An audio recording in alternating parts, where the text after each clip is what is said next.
But anyway, the thing is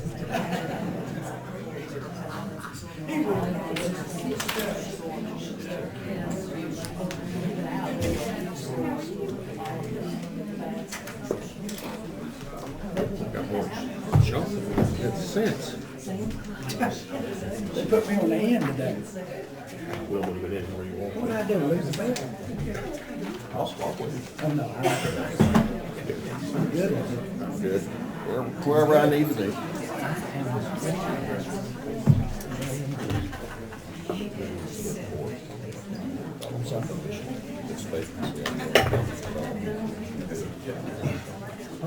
I got green notification here. Sure. Thank you for signing me, Matt. Yeah.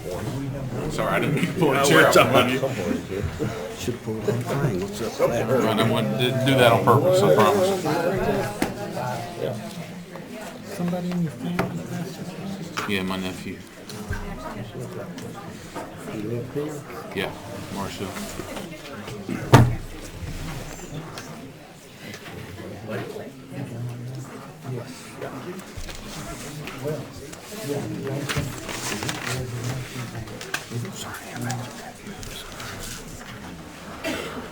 Thank you.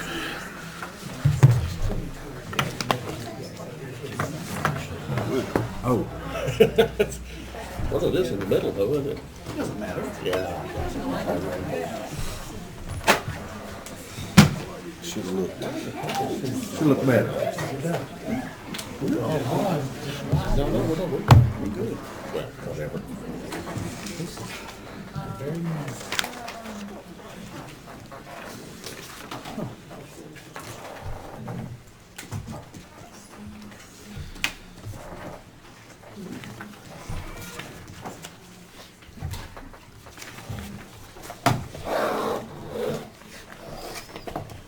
Got a meeting.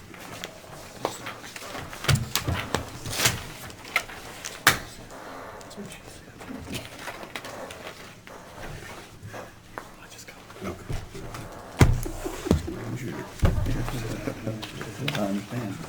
We're good. We're good. Good evening. Thank you for coming. Let's call our meeting to session. Call to order. And our first item will be to stand and do our Pledge of Allegiance.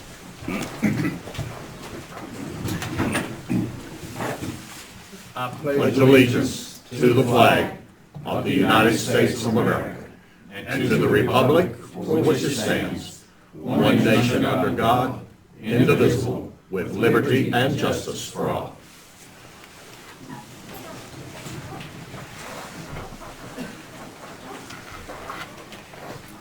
We could take a moment of silence. There are certainly people that I sit to my left and my right have lost loved ones. Keep them in mind. Keep our military in mind. Anybody else who has had a loved one.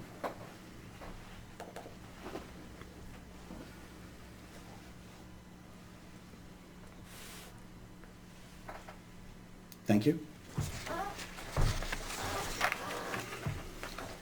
Gentlemen, for tonight, there needs to be, on our agenda, I need to make 2 adjustments to the posted agenda, please. Under 5, I need to put Commissioner Wechtel's going to talk about a grant opportunity. No, we don't need to now. Okay, we That get we- that, we're good? Yep. All right, Yep. we're good. I like that. Thank you, sir. Yes, sir. Under 6G, we're going to add Madison County Schools pre-K expansion. 6G, Madison County Schools. 5G. 5G. Okay, It's okay, 5G, because I had the 5, Okay. it's 5G now. Okay. Sorry, okay. Mr. Chairman, that's my fault. Okay. You know, I like details that y'all killing me now. Okay, okay, we're good. It's 5G. Oh, 5G. Sounds like a cell phone. All right. Okay, thank you, Mr. Manager. We're good. All right. Our next item is to approve the. Sir? Oh, yeah, I'm sorry, it would be nice for you, anybody make a motion to approve the agenda? So moved. May I have a second? Second. All in favor, raise your right hand. All right, now that I've got it approved, thank you, Norris. Our next item is to approve our minutes. Approval of December 2nd, December 10th, December 16th minutes.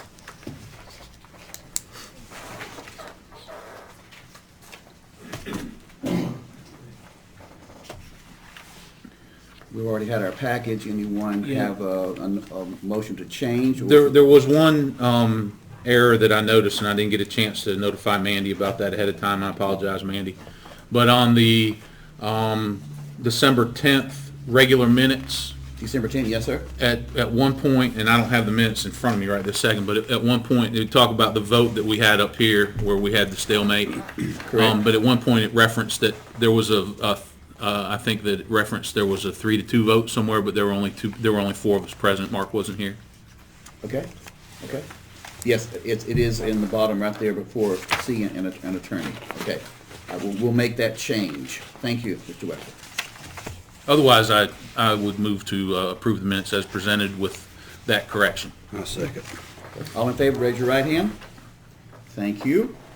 This now moves us to the point in our agenda for public comment. We have one person, Ms. Cindy Harmon. Good evening. Good evening.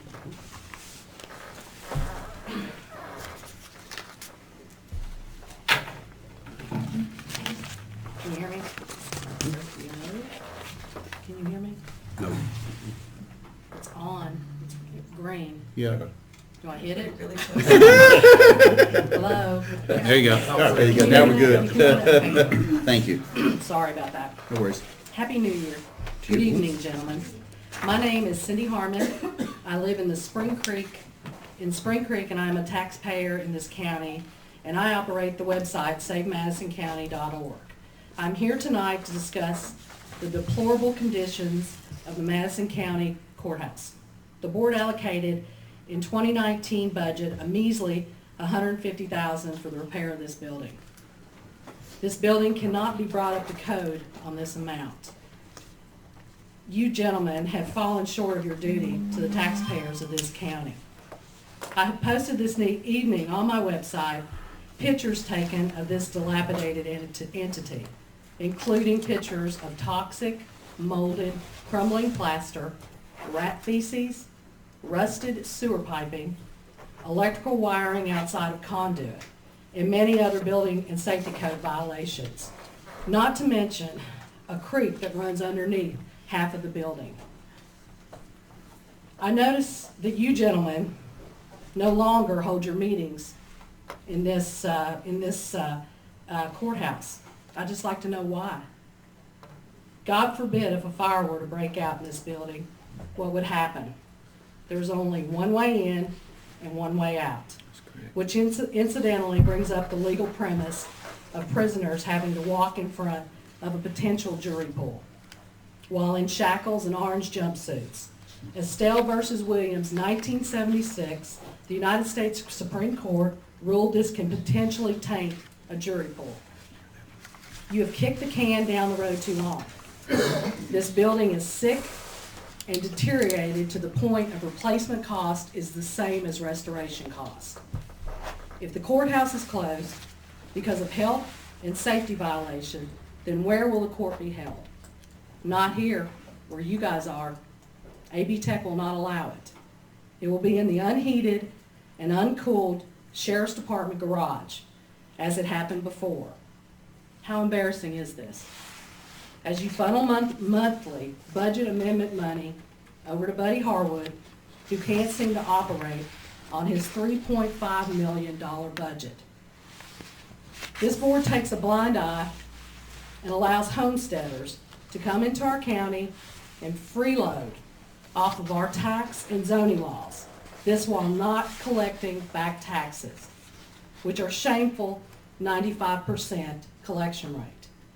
You newbie commissioners would not have this extra revenue you have now if the last board had not collected back taxes. Donnie Law used to come in every meeting and talk about that. And in fact, if you keep on your mission of letting political supporters get away with not paying their taxes, you will have no choice but to raise our taxes. Madison County needs a new courthouse, and we need leaders that have a backbone to deliver Time's up. for all of the people in Time's this up. county. Time's up. Ms. Harmon, I have to cut you off at Okay. 3 minutes. Thank you, though. Thank you. Thank you. Thank you for your comment.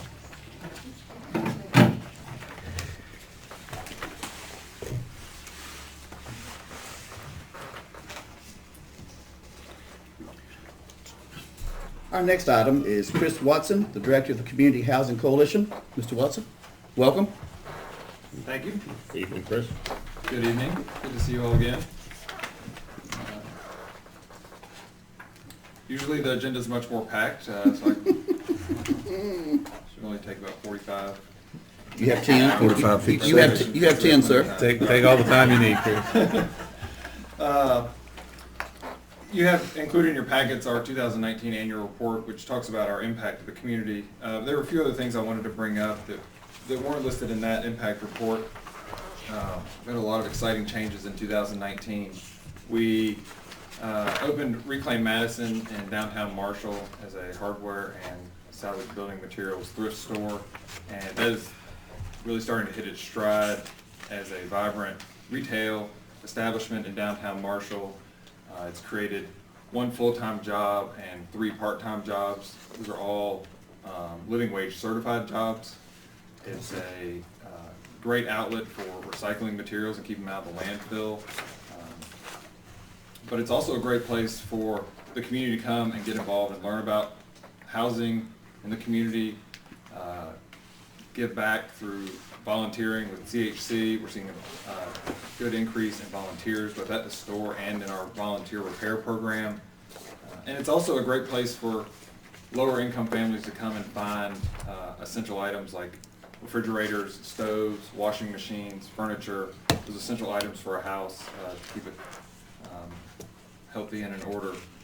And something Madison County just didn't have. There was a limited amount of space at Beacon of Hope, and they were trying to limper along and provide that for a little while, and then as soon as we opened, they were able to kind of move all that down to us. So if you haven't gotten by there, go by there and see it. It's been great for the community, great for the Community Housing Coalition. But as you can see in this impact report, we still have a huge need for our housing repair programs. We're working with 140 clients as of this afternoon. We have 12 open emergency repairs. So it's an emergency repair is they do not have a critical system in their house. So no water, no heat, no electricity, no sewer.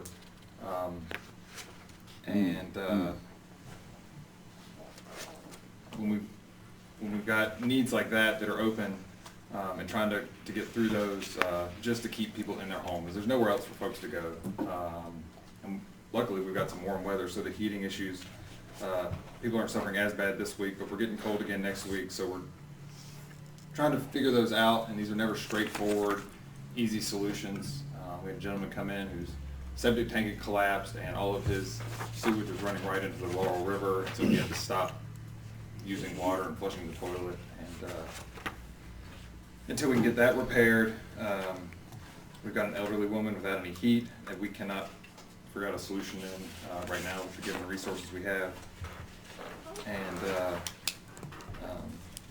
so there's challenges that we're working through. We've also got over 300 urgent repairs open, and those are repairs where people don't have safe entrances and exits to their house. They have leaky roofs, they have soft floors, they have inadequate plumbing and electrical. So these are the kinds of things we continue to work through. But what was exciting about 2019 and going in 2020 is we've made some big strides in our capacity. We received a 3-year capacity building grant from Melvin R. Lane, and we received some funding through some other regional foundations, and we've increased our program staff from 5 to 9. So we are, the staff changes are relatively new, so we're starting to get up to speed and get those new staff up to speed. We plan in 2020 to more than double our program grants, those are state and federal grants, from $213,000 to about $438,000. That's going to have a huge impact on preserving the existing housing in Madison County, helping those families in need. Want to just share something that came, an email we got on Monday from a woman in Madison County. She said, "I'm looking for assistance for an issue at my mother's mobile home. She has custody of my nephews. One of my nephews recently had a heart transplant, and they found mold in his room and connecting bathroom from a leak. The social worker at the hospital is not allowing him to be discharged from the hospital in Charlotte until the home, until she's able to fix the issues. She has some funds, but not enough to complete what she needs. Are there any contractors or repair people in the area that would be willing to help us if she can provide the supplies and possibly materials? I can help her fill out the application, but she needs emergency help. Please let me know what we can do. And thank you for any information you can provide. We get requests like this, our immediate answer is yes, we can help you. This is exactly what we do. But this can take us anywhere from a couple of weeks to a few months to address. Sure. So I have two simple asks of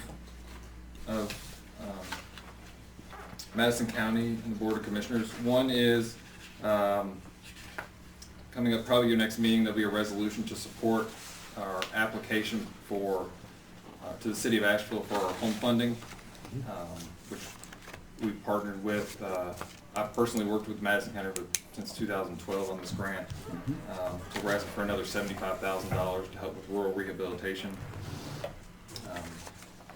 And the second is just to remember, during the budget season that we've got a lot of folks in this county with a lot of needs, different needs: food, housing, domestic violence, opioid. A quarter of our children live in poverty, and but if they don't have a safe place to live, if they can't be in a safe, healthy home at night and a safe place to sleep, then they're really going to struggle with a lot of those other problems like opioid addiction, education, finding job security, things like that. So we just ask for your support, continued support, and appreciate all y'all have done for us in the past. Thank you. Thank you. Thank you, sir.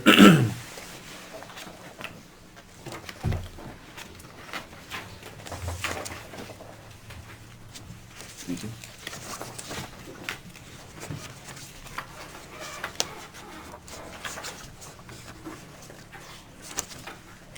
Mr. Chairman, I do only have a little bit of an update on several items, obviously, Yes, sir. elsewhere, but the driver's license office behind our office is now open 5 days a week. It started the first day of,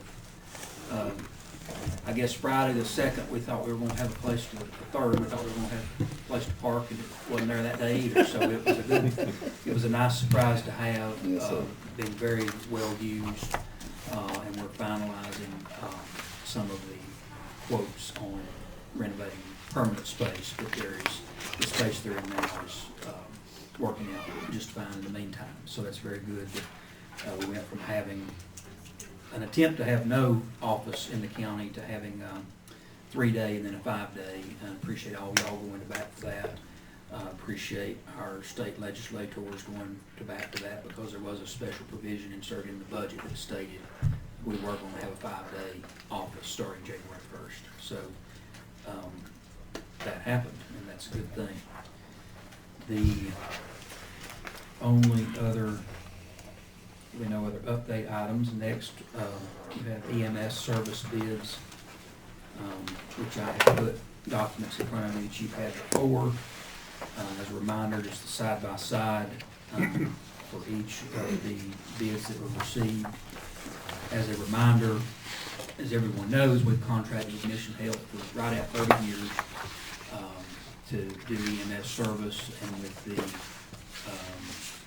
sale of Mission to HCA, they submitted a bid, and you see that, but it was not just they did not offer to continue as they had in the past. So we currently pay, with our current contract with Mission, $1,126,670.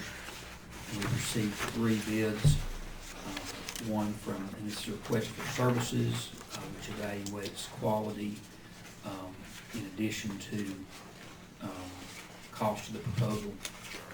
AMR Lifeguard at $1,500,000. Ashwatthana Medics at $1,695,000. Mission Health at $1,871,409. All of those, that is based on a 5-year number for them. So they would give us, that would be if we paid the same amount for a 5-year contract. There would probably be options with each of those to start at a lower rate and work our way up with a 2 to 4% increase each year. But it does lower it more than $50,000 to $100,000. So there's going to be a big jump in what we've been paying. And then at your work session last Monday, we looked at an in-house estimate, which is came out to be about $1,835,482. We confirmed that we were using the correct call numbers. There's another set of call numbers that's higher, but that number from 911 includes refusals. So we had to take that out, and that got us to around 2,300 calls per year. So that is the information that we have. The background, we've worked with one of these folks for years, and from checking around, we're hearing glowing references from the local governments who have contracted with the other two as well.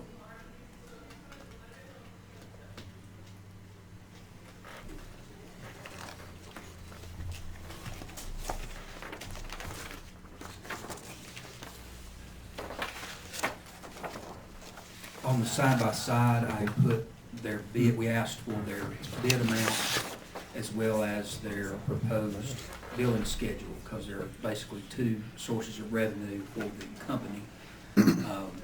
One is what they're charging people to haul them and give them treatment in the process, and the other is what the county's paying, which is basically a subsidy above that amount. And you can see those lists there. And they obviously impact one another, because if you charge more on the billing side, then the county is covering less of a gap to cover that. We limited in our RFP all respondents to go to 115%, no higher than 115% of the approved Centers for Medicaid and Medicare Services rates. That limit was based on information we got from other counties. It perhaps is too conservative. If you all were to award a bid, you may look at the impact of raising that ceiling to see how it would how much it would change each of those numbers. Well, Forrest, first off, I want to thank you for what was an extremely thorough and very detailed RFP. And I think that we have reviewed this quite thoroughly, okay? And I, for one, am ready to proceed to that, but what are some comments from some of the rest of the board members? You have the RFPs or the amounts in front of us. Conversations? Well, we're running out of time. Okay. I know that our existing contract will be up soon, and I think there needs to be time enough for whoever we put in here, if it's a different person or company we go with, then there needs to be some time for them to get established and for things to do an easy change. So I think, I'm in favor of doing something tonight also. I would echo his comments. I think we need a minimum of 90 days for the new equipment to be here and in place, so it's time. Okay, with that being said. You would be, if you act tonight, you'll be awarding the contract, you'll be awarding the bid to whoever you wish, and assigning the county attorney and county manager to Enter into negotiations. enter negotiation for a contract. Yeah. Mr. Loss, you have any comments for me before I go forward on the? No, sir. Okay. I don't. That Okay. was an appropriate summary. Okay.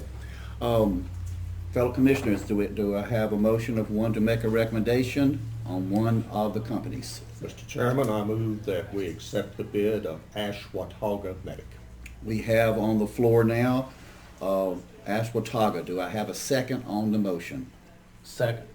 I have a second on there. Any discussion? Okay. All in favor? Raise your right hand. I have to recuse myself because I work for EMS. So. Okay, so that is a 4-1 There's 4 of Just And 4 of Mr. No. Just 4 of them. 4 of, okay, 4-0. Mr. Snelson recused himself from there. So we now have done that. I too would like to thank the county manager for all the extra work on that. I ran those numbers 3 times myself in-house, and it's a very complicated scheme, so thank you. Could you give me the name again? Is it Asheville or? No, it's ASHE, ASHE/Watauga Medics. And they run a very successful organization in both those counties. Where's they located? It's up in Boone. Watauga. I did a little checking on the 3 bids that we had, and did a little background check on some of them myself, and due to the area we live in, and with the experience of ASHE Watauga Medics being here in Western North Carolina, and having contacts here with hospitals and doctors and these sort of things, that was a major decision for me to vote for this.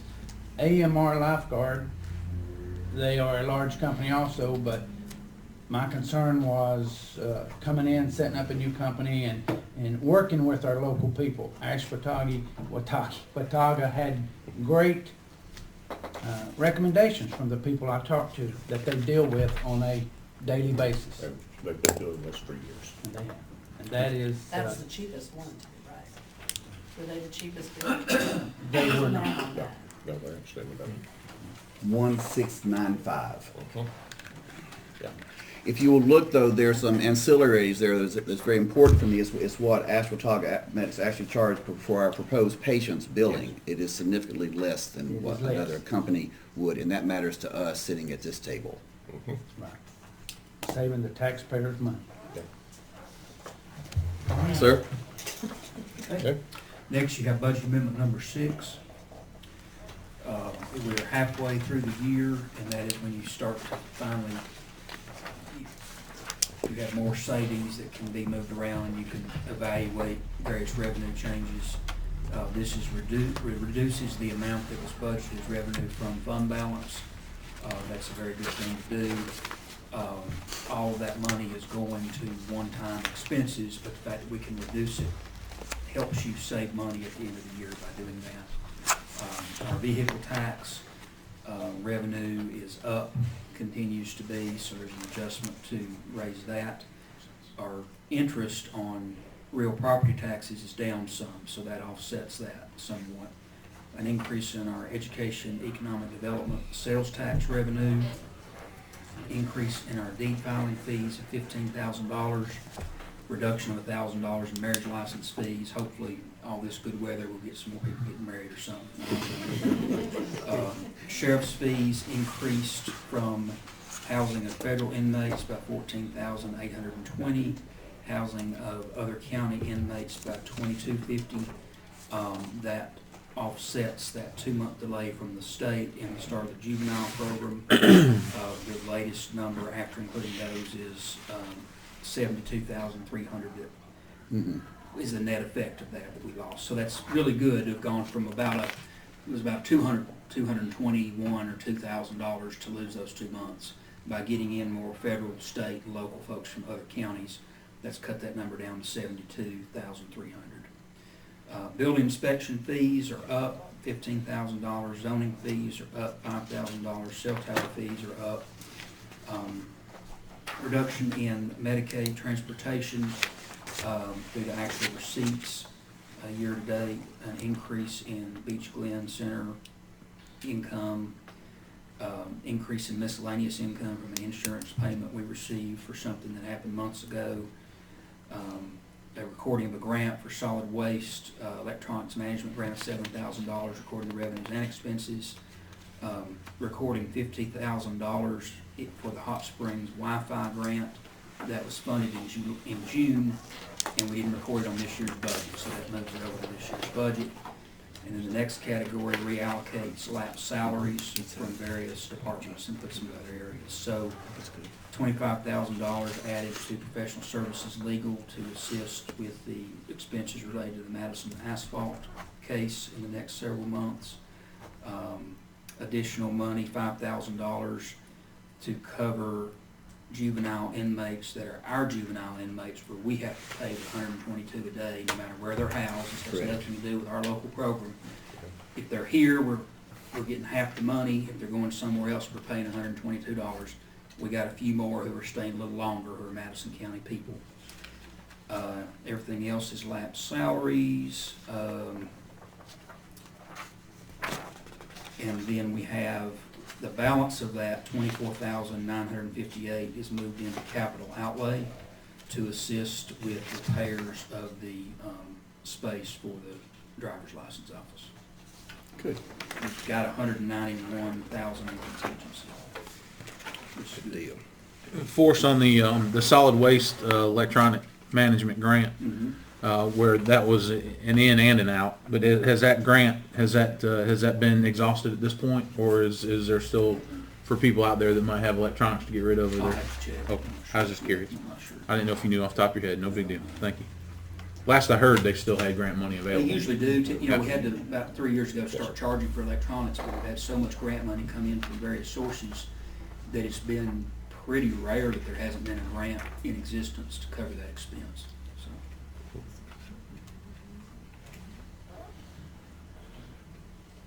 and I need a motion to adopt that. Forrest, motion. excuse me, Forrest, on the sheriff's fees, Mhm. where are we now? I know it's due to the 2-month delay by the state in starting the program. Where are we at with that today?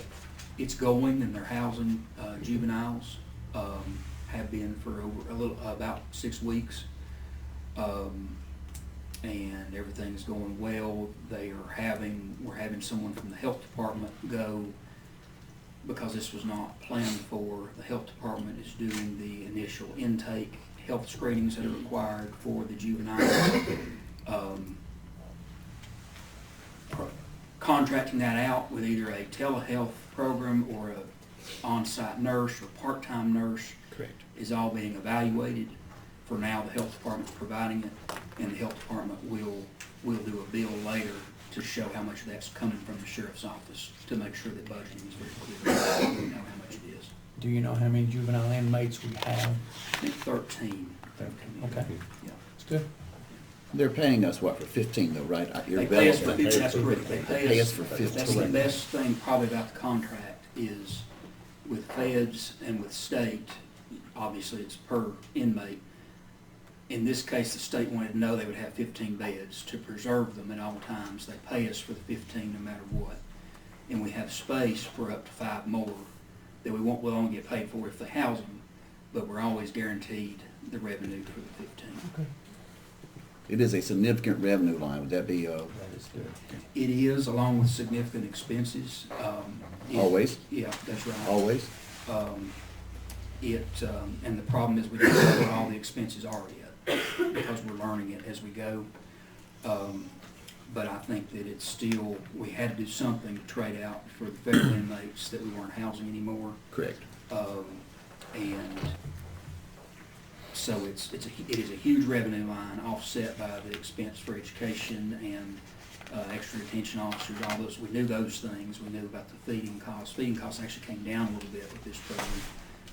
It's the healthcare cost, which even if we had to go probably with the most expensive alternative on that, we would still come out slightly ahead of where we were with the Fed program, from what I understand so far.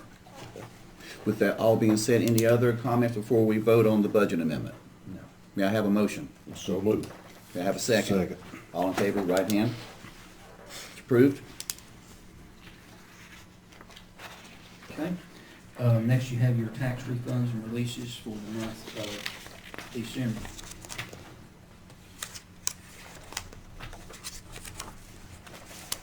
Thank you. And those need to be voted on. Commissioners, I know you've already had a chance to look at these already. I'll give you another minute and move forward.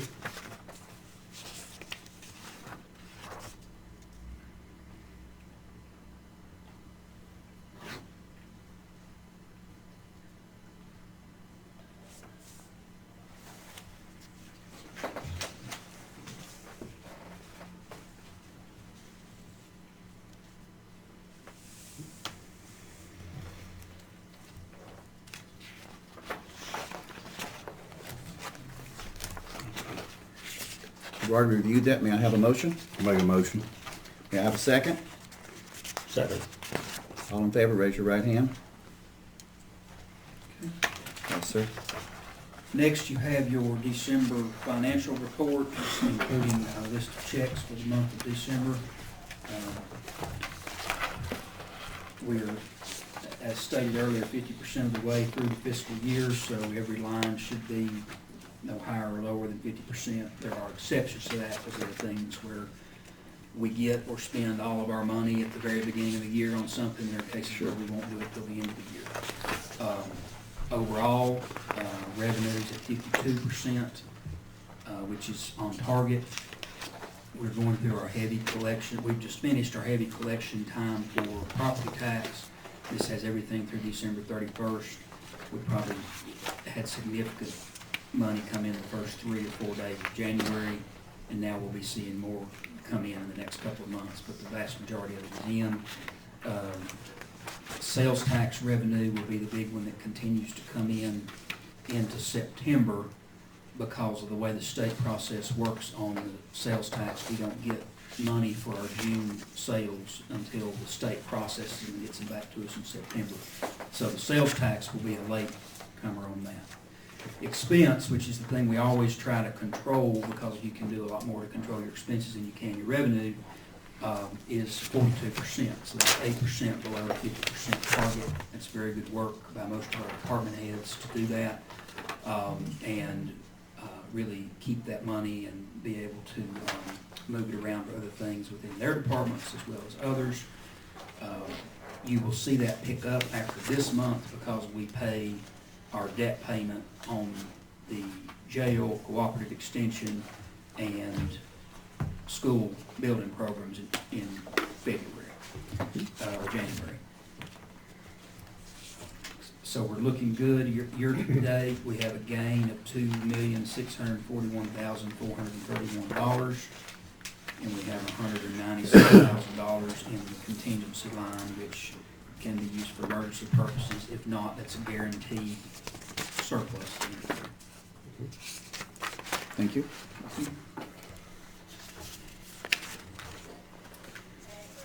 Next, you have board appointments. Mr. Chairman, I would like to nominate Forrest Gilliam to fill the vacancy on the Economic Development Board. Okay, have a nomination. Do I have a second? Second. All right, second, thirds, fourth, okay. All in favor, raise your right hand. Okay. Thank you.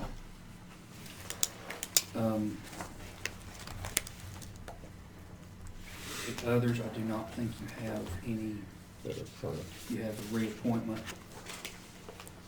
You have 2 reappointments that you could do on the Housing Authority. Yeah, Mr. Chair, I move that we reappoint Dennis McMahon to the Housing Authority Board. I'll second that. A motion and a second. All in favor?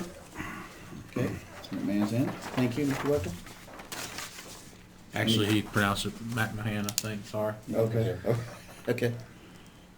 That was my mistake. Any others, fellow commissioners? You have one.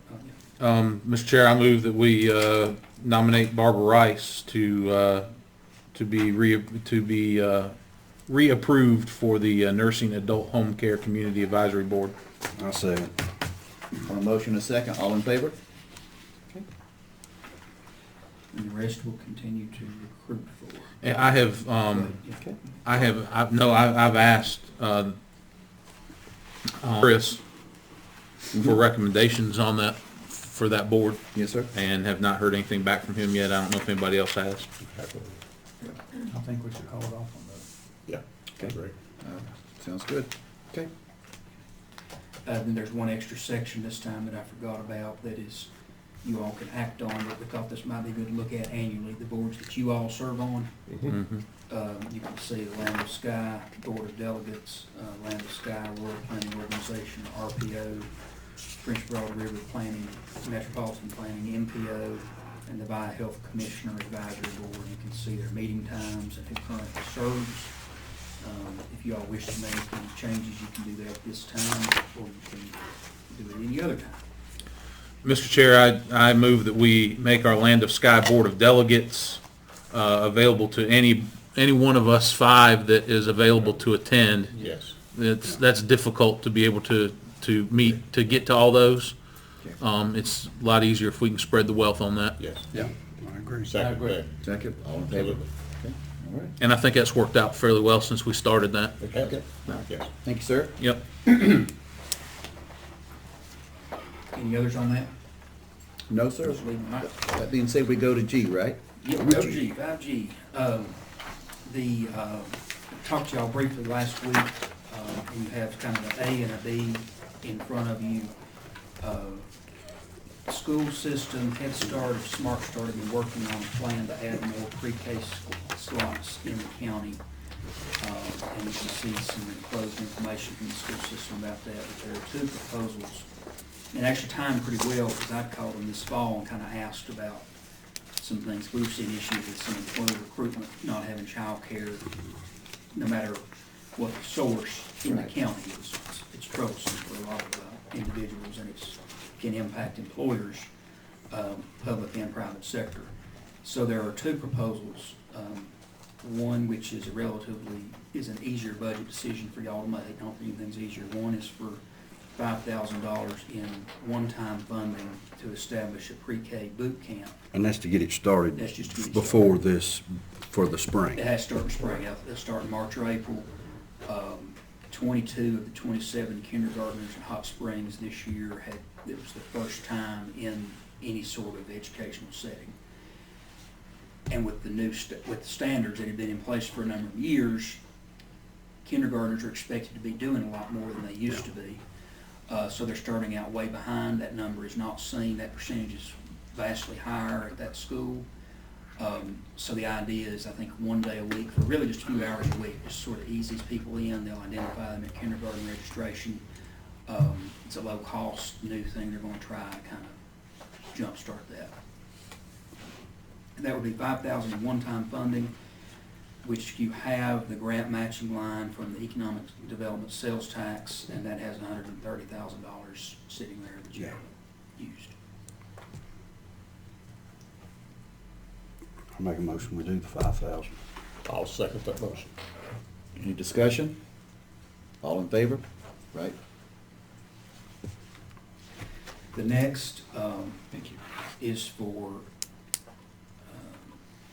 and Dr. Hoffman had a meeting out of town tonight, but as I mentioned to y'all last week, this is $45,000 in recurring funding, which it's more money and it would be on an ongoing basis, so it's a tougher decision to make.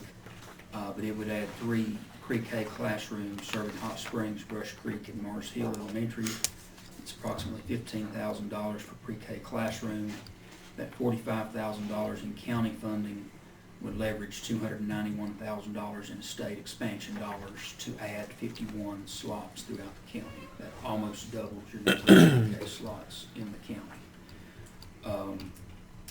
That would have to come, that would not be from this year's budget, that would be from next year's budget. So the reason it's being asked about now is because the state has to approve the expansion funding. And it's believed that by having the local government support, it will help that case. You all can't fully commit to this until you do your budget. So you can say we intend to do this with the intent of doing it. But if something, who knows what comes up when y'all do your budget. That's always a reality. Well, and that needs to be contingent on the state providing the expansion funds, correct? I mean, we don't want to. You wouldn't do it. Yeah. Yeah. The school system might come back with a smaller amount for a smaller number of kids or something like that. It is, y'all know from dealing with me, I don't ever like talking about committing next year's money. But when you're talking about this amount of money for what you're getting for it, it makes it quite appealing, but that's up to y'all, because you do have, I think what we're seeing with the sales tax with economic development, you're going to see that continue to grow, and we have been careful about not spending too much of that. You should have the funds, however, you may have something else that you won't be able to do for it. Well, I mean, we can't go wrong by doing this with the pre-K. Mr. Chairman, I would move that we authorize, under the conditions discussed, the $45,000 that could be leveraged for another $290,000 contingent upon the state approval and our budget conditions. Okay. I second. Other discussion, commissioners? All in favor? Okay. Passes. Thank you, sir. Thank y'all, that's all I have. Thank you, Forrest. Gentlemen, that's the end of our agenda. Do I have a motion to adjourn? Make a motion. Second? All in favor? Have a blessed ride home. Well done, Mr. Chairman.